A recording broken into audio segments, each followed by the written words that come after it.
మ్మ్. ఒకసారి ఇలా అనుకుందాం.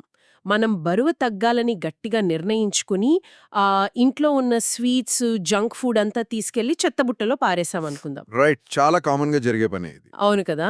అప్పుడు వంటగది మొత్తం చూస్తే చాలా శుభ్రంగా ఒక క్రమశిక్షణతో కనిపిస్తుంది. కానీ మనసులో మాత్రం ఎప్పుడూ ఆ చాక్లెట్ కేక్ గురించో, లేక బిర్యానీ గురించో ఆలోచనలు తిరుగుతూనే ఉంటాయి. ఎగ్జాక్ట్‌లీ. అంటే బాహ్యంగా అక్కడ ఏమీ ఉండదు కానీ కానీ అంతర్గతంగా మాత్రం మనసు ఒక బేకరీలాగా పనిచేస్తూనే ఉంటుంది. అంటే మనం పైకి ఒక అలవాటును వదిలేసినట్లు కనిపిస్తాం కానీ, లోపల ఆ కోరిక ఇంకా సజీవంగానే ఉంటుంది గదా! అవును. సరిగ్గా ఇదే సమస్య వేలేళ్ల క్రితం ఒక వ్యక్తికి ఎదురైంది. బౌద్ధ తత్వశాస్త్రంలోని మధ్యమ నికాయంలో ప్రస్తావించిన పోతలీయుడు అనే ఒక గృహస్థుడిది అచ్చం ఇలాంటి పరిస్థితే. అంటే ఇదొక ప్రాచీన కథ అన్నమాట. కరెక్ట్. మనం భౌతికంగా కొన్ని వదిలేగానే మానసికంగా కూడా వాటి నుండి విముక్తి పొందామని ఎంత సులభంగా భ్రమపడతామో భగవానుడు అంటే బుద్ధుడు ఈ పోతలీయ సూత్రంలో చాలా లోతుగా విశ్లేషించారు. వావ్! ఇంట్రెస్టింగ్. అవును. దీన్ని కేవలం ఒక ప్రాచీన గ్రంథంగా కాకుండా మానవ మనస్తత్వాన్ని విడమరిచి చెప్పే ఒక సైకలాజికల్ కేస్ స్టడీగా కూడా మనం చూడొచ్చు ఈరోజు. సో, బాహ్యంగా ప్రవర్తనను మార్చుకోవడం వేరు, అంతర్గతంగా ఆలోచనా విధానాన్ని మార్చుకోవడం వేరు. ఈ రెండు వేర్వేరు విషయాలు అనేదే ఈనాటి మన లోతైన విశ్లేషణకు ప్రధాన కేంద్రం. ఖచ్చితంగా. ఈ గ్రంథంలో ఏమవుతుందంటే పోతలీయుడు తన ఆస్తులన్నీ తన కొడుకులకిచ్చేసి, వ్యాపారాలు, వ్యవహారాలన్నీ వదిలేసి తనకు కేవలం దైనందిన జీవితానికి సరిపడా మాత్రమే ఉంచుకుంటాడు. అవును. ఒక రకంగా రిటైర్మెంట్ తీసుకున్నాడనుకోవచ్చు. రైట్. ఆ తర్వాత తను ప్రాపంచిక కోరికలన్నింటినీ జయించానని, పూర్తిగా సన్యాసి అయిపోయానని ఒక భ్రమలో బతుకుతుంటాడు. సో, ఆ భ్రమను బద్దలు కొట్టడానికి బుద్ధుడు వాడిన ఉదాహరణలు మనమీరోజు లోతుగా అర్థం చేసుకుందాం. షూర్. అసలు బుద్ధుడు ఈ సంభాషణను ఒక చాలా బలమైన వాదనతో ప్రారంభిస్తాడు.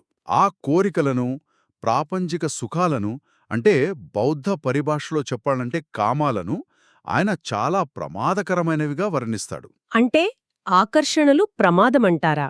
అవును. మనిషి ఈ భౌతికమైన ఆకర్షణలకు ఎందుకు బానిసవుతున్నాడో చెప్పడానికి ఒక అద్భుతమైన ఉదాహరణ చెబుతాడాయన. దాని పేరు అరువు తెచ్చుకున్న ఆనందాలు. అరువు తెచ్చుకున్న ఆనందాలు. వినడానికి కొత్తగా ఉంది. ఒక వ్యక్తి ఇతరుల దగ్గర ఖరీదైన నగలు, ఒక అందమైన వాహనం అరువు తెచ్చుకొని అంగడికి వెళ్తాడనుకుందాం. ఆ నగలు పెట్టుకుని ఆ వాహనం మీద ఊరేగుతూ అతడు చాలా మురిసిపోతాడు. రైట్. సమాజంలో అందరూ తనను చూసి గొప్పగా అనుకుంటున్నారని ఒక తాత్కాలికమైన గర్వాన్ని అనుభవిస్తాడు గదా. వాస్తవానికి ఆ వస్తువులు తనవి కావు అన్న నిజం అతనికి తెలుసు. అయినా కూడా ఆ క్షణంలో వచ్చే కీర్తికి ఆకర్షితుడవుతాడు. దీన్ని మనం నేటి ఆధునిక జీవితానికి అన్వయించుకుంటే చాలా స్పష్టంగా అర్థమవుతుంది. ఒక రోజు కోసం లక్షలు విలువ చేసే ఒక లగ్జరీ కారును అద్దెకి తీసుకుని అది మనదే అన్నట్లుగా ఫోజులు కొట్టడం లాంటిది. ఎగ్జాక్ట్లీ. సరిగ్గా అదే సిచ్యువేషన్. అందరూ మనల్ని చూసి ఆశ్చర్యపోతుంటే వచ్చే ఆనందాన్ని మనం నిజమనుకుంటాం.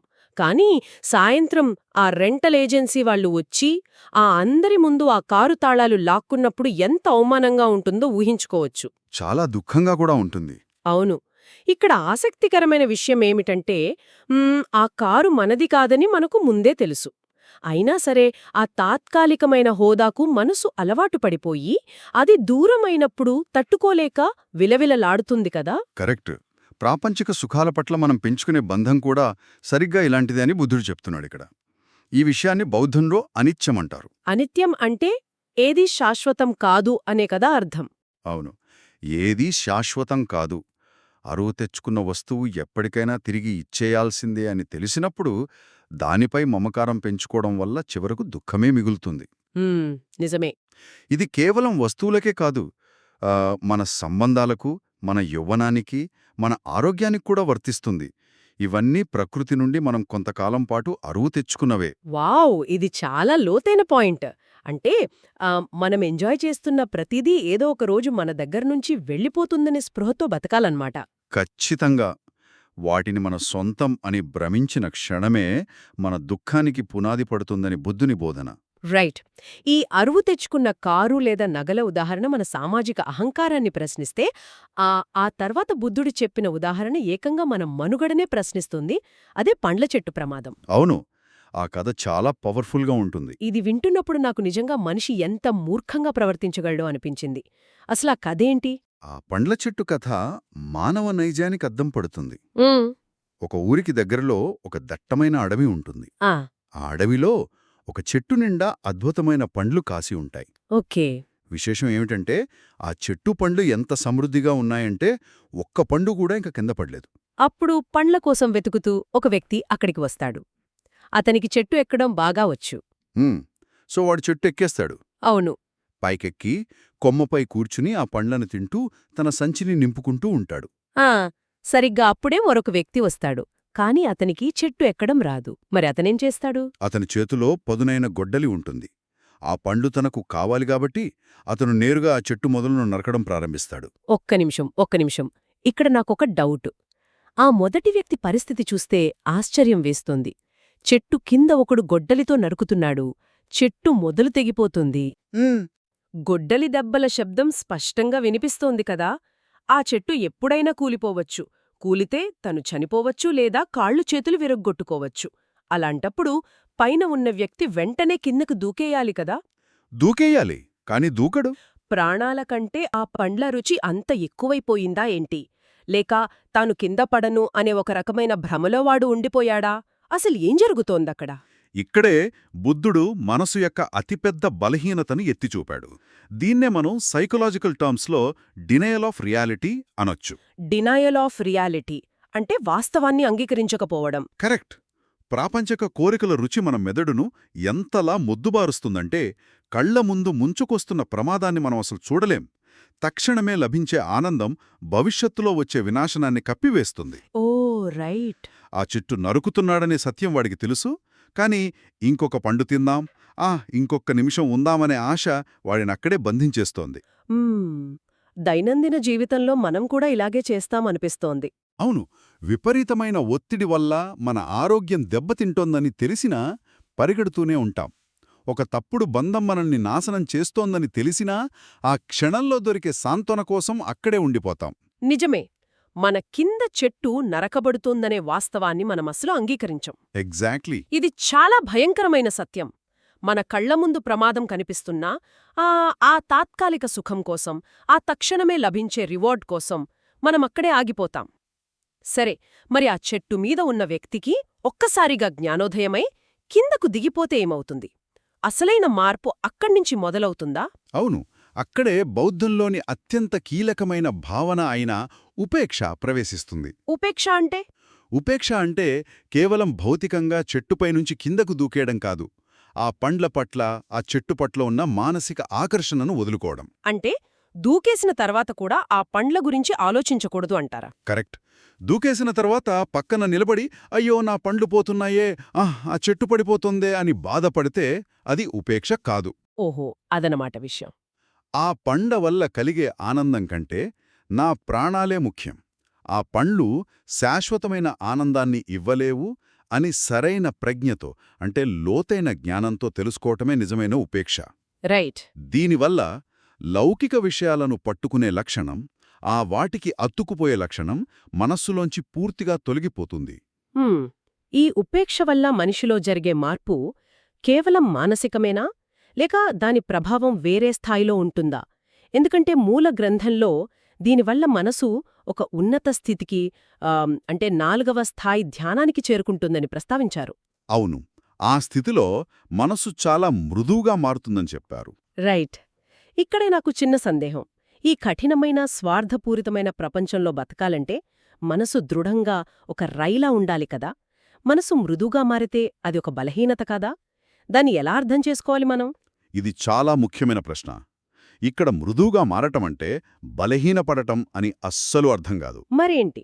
బదులుగా దాని స్థిరత్వం, అనుకూలత పెరుగుతాయని అర్థం. ఇనుమును వేడి చేసినప్పుడు అది ఎంత సులభంగా మనకు కావాల్సిన ఆకారంలోకి మారుతుందో చూశాం కదా. అవును. లేదా ఒక కుమ్మరి చేతిలో బంకమట్టి ఎంత మృదువుగా ఉంటే అంత అద్భుతమైన కుండను ఎలా తయారు చేయవచ్చో మనస్సు కూడా సరిగ్గా ఆ స్థితికి చేరుకుంటుంది. ఎప్పుడైతే ఆ పండ్ల చెట్టు మీదున్న మోజు పోతుందో అప్పుడు మెదడులో ఉండే ఆందోళన, భయం, కోరికల వల్ల కలిగే ఒత్తిడి అన్నీ ఆగిపోతాయి. వావ్! అంటే మన నర్వస్ సిస్టమ్ అంతా రిలాక్స్ అవుతుందన్నమాట. ఎగ్జాక్ట్లీ. మన నాడీ వ్యవస్థ పూర్తిగా శాంతిస్తుంది. ఆ ప్రశాంత స్థితిలో మనసు ఒక స్వచ్ఛమైన అద్దంలా మారుతుంది. అంటే మన చుట్టూ జరిగే విషయాలను మనం ఎటువంటి పక్షపాతం, భావోద్వేగం లేకుండా ఉన్నది ఉన్నట్లుగా స్పష్టంగా చూడగలమనమాట. అవును, కరెక్ట్. మనసు అలా ఒక అద్దంలా మారినప్పుడు సాధకుడికి కొన్ని ప్రత్యేకమైన శక్తులు లేదా లోతైన అవగాహన కలుగుతుందని బుద్ధుడు వివరించాడు కదా. ఆ అనుభవాలు ఎలాంటివి?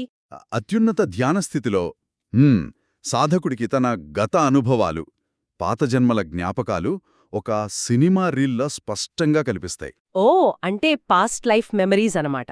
అవును. అలాగే ఈ సృష్టిలో ఇతర ప్రాణులు తమ తమ కర్మలను బట్టి ఎలా కష్టసుఖాలు అనుభవిస్తున్నాయో చూసే దివ్యమైన చూపు కూడా లభిస్తుంది. దివ్యమైన చూపు అంటే? ఇక్కడ దివ్యమైన చూపు అంటే కర్మ సిద్ధాంతాన్ని ప్రత్యక్షంగా అర్థం చేసుకోగలగడం. మనం చేసే ప్రతి పనికి ఒక ఫలితం ఉంటుందని, ఆ కార్యకారణ సంబంధాన్ని ఎటువంటి గందరగోళం లేకుండా గ్రహించడం. రైట్. కాజ్ అండ్ ఎఫెక్ట్ని క్లియర్గా చూడటం. అవును. ఈ అవగాహన వల్ల మనసులోని మురికి, ఆ అజ్ఞానం సమూలంగా నశించిపోతాయి. ప్రాపంచిక రూపాలు, పరిమితులను దాటిపోయి మనిషి అంతర్గతంగా సంపూర్ణమైన స్వేచ్ఛను సొంతం చేసుకుంటాడు. అంటే విముక్తి పొందుతాడనమాట. ఎగ్జాక్ట్లీ. తాను సాధించాల్సిందంతా సాధించేశాననే ఒక పరమ ప్రశాంత స్థితి. సో, ఒక పక్కన బుద్ధుడు చెబుతున్న విముక్తికి సంబంధించిన లోతైన మానసిక మార్పు ఇది. కాని దీని మనం మన పోతలీయుడితో పోల్చి చూద్దాం. ఆయనేమనుకున్నాడసలు?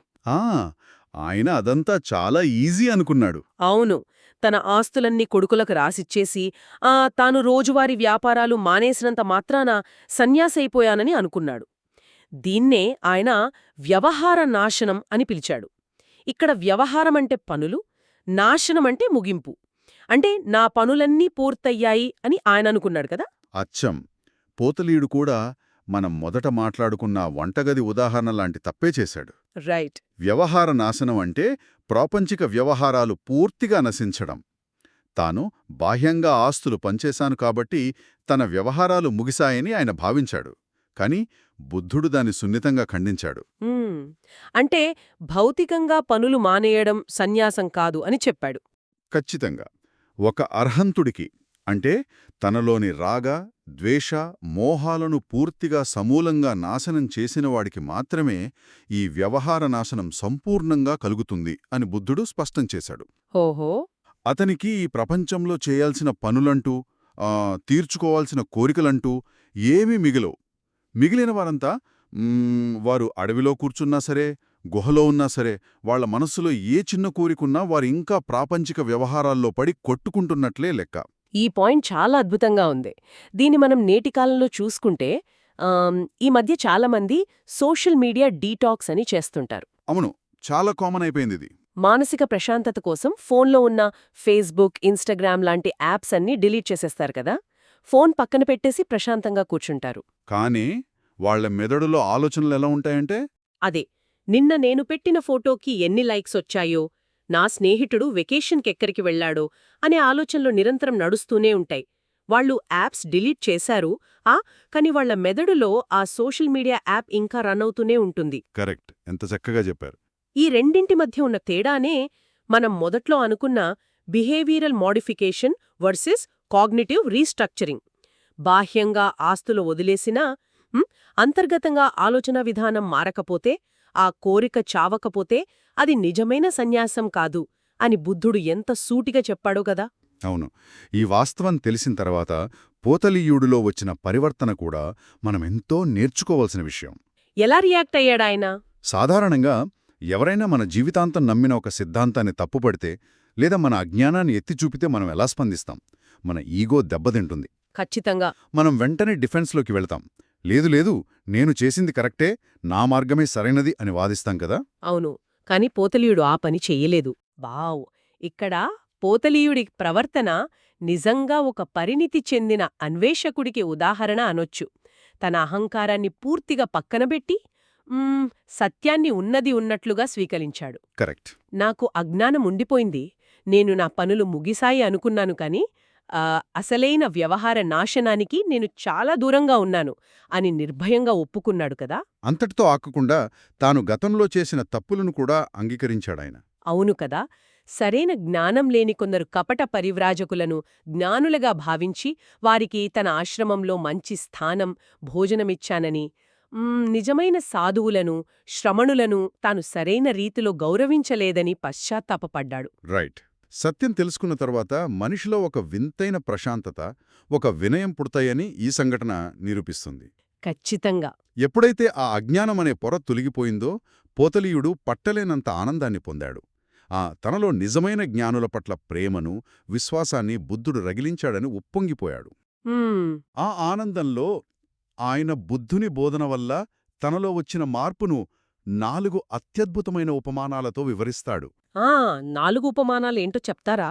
ఆయనేమంటాడంటే, మొదటిది, తన జీవితం ఇన్నాళ్లు బోర్లా పడిన ఒక పాత్రలా ఉందని, తాను ఎంత తెలుసుకోవాలనుకున్నా ఆ పాత్రలోకి ఏమీ చేరలేదని. బుద్ధుడి బోధన ఆ తలక్రిందులైన ఆలోచనను సరైన క్రమంలో నిలబెట్టిందని అంటాడు. అద్భుతం.